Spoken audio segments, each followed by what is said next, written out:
હાલમાં અમેરિકામાં make America great again એટલે કે મેગાના સમર્થકો H-1B વિઝાને ટાર્ગેટ કરી રહ્યા છે, જે સ્કિલ્ડ પ્રોફેશનલ વર્કર્સને અમેરિકામાં કામ કરવાની મંજૂરી આપે છે. તેને લઈને ચાલી રહેલા વિવાદ વચ્ચે હવે આ મેગા સપોર્ટર્સે ઓપ્શનલ પ્રેક્ટિકલ ટ્રેનિંગ એટલે કે OPT પ્રોગ્રામને પણ ટાર્ગેટ બનાવ્યો છે. OPT પ્રોગ્રામ ફોરેન સ્ટુડન્ટ્સ અને ગ્રેજ્યુએટ્સને વર્ક એક્સપિરિયન્સ માટે અમેરિકામાં રહેવાની મંજૂરી આપે છે. H-1B વિઝાની જેમ આ પ્રોગ્રામના લાભાર્થીઓમાં પણ ઇન્ડિયન્સની સંખ્યા ઘણી મોટી છે.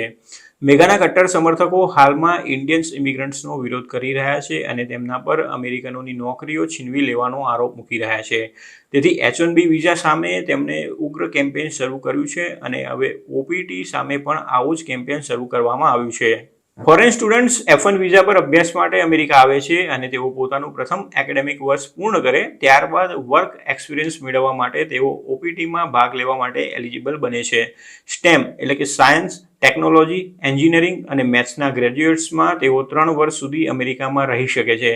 પ્રેસિડેન્ટ તરીકે ચૂંટાયેલા ડોનાલ્ડ ટ્રમ્પ અમેરિકા ફર્સ્ટની પોલિસી અપનાવે છે અને તેમના મેગા કટ્ટર સમર્થકોની દલીલ છે કે OPTનો ખરો હેતુ શોર્ટ ટર્મ વર્ક પરમિટ આપવાનો હતો, પરંતુ હવે તે અમેરિકામાં જોબ સિક્યોર કરવા અને H-1B વિઝા જેવા લોંગ ટર્મ વિઝા સિક્યોર કરવા માટેનું માધ્યમ બની ગયો છે. નેટિવિસ્ટ US ટેક વર્કર્સના ગઠબંધને જણાવ્યું હતું કે OPTનો અર્થ ક્યારેય પરમેનન્ટ ઇમિગ્રેશન પાથવે નહોતો, પરંતુ તેનો હેતુ સ્કિલ ડેવલપમેન્ટ માટે શોર્ટ ટર્મ તક હતી.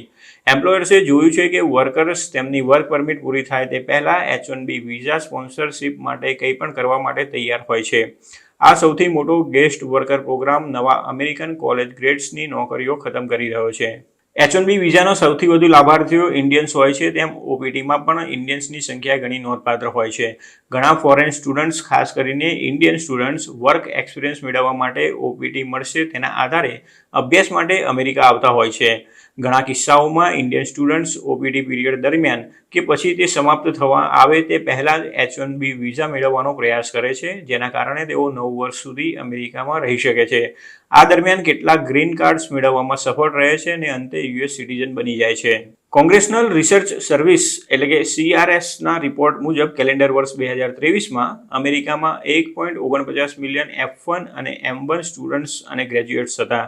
તેમાંથી 23% એટલે કે 3,44,686 OPT મારફતે કામ કરવા માટે ઓથોરાઇઝ્ડ થયા હતા. મેગા કટ્ટર સમર્થકો હવે એવી દલીલ કરી રહ્યા છે કે OPT એ કોંગ્રેસની મંજૂરી વિનાના H-1B વિઝા છે અને હવે તેના પર કામ કરવાની જરૂર છે, કેમ કે તે નવા અમેરિકન કોલેજ ગ્રેડની નોકરીઓ ખતમ કરી રહ્યા છે. જો OPTને ખતમ કરી દેવામાં આવશે તો તેનો મતલબ હશે કે ફોરેન સ્ટુડન્ટ્સે વર્ક એક્સપિરિયન્સ મેળવવા વગર જ ગ્રેજ્યુએટ થયા બાદ અમેરિકા છોડી દેવું પડશે, જેના કારણે અભ્યાસ માટે અમેરિકા આવતા ઇન્ટરનેશનલ સ્ટુડન્ટ્સની સંખ્યામાં પણ ઘટાડો થઈ શકે છે.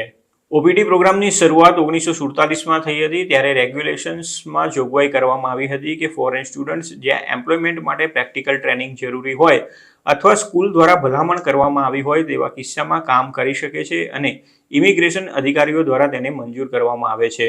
OPTમાં ભાગ લેવા માટે સ્ટુડન્ટે સ્કૂલ, કોલેજ કે પછી યુનિવર્સિટીમાંથી અપ્રુવલ લેવું પડે છે અને ત્યારબાદ ડિપાર્ટમેન્ટ ઓફ હોમલેન્ડ સિક્યુરિટીના US citizenship and immigration services એટલે કે USCIS પાસે એમ્પ્લોયમેન્ટ ઓથોરાઇઝેશન માટે અરજી કરવાની હોય છે.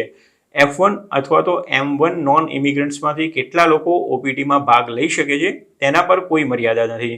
જોકે OPTમાં મોટાભાગના લોકો F1 સ્ટેટસ ધરાવતા હોય છે.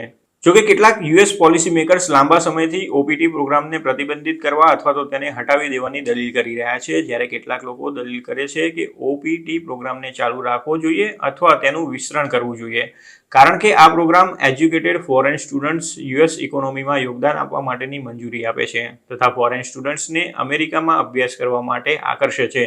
હકીકતમાં OPT પ્રોગ્રામમાં રિપબ્લિકન અને ડેમોક્રેટિક એમ બંને પાર્ટીઓ દ્વારા સુધારા કરવામાં આવ્યા છે.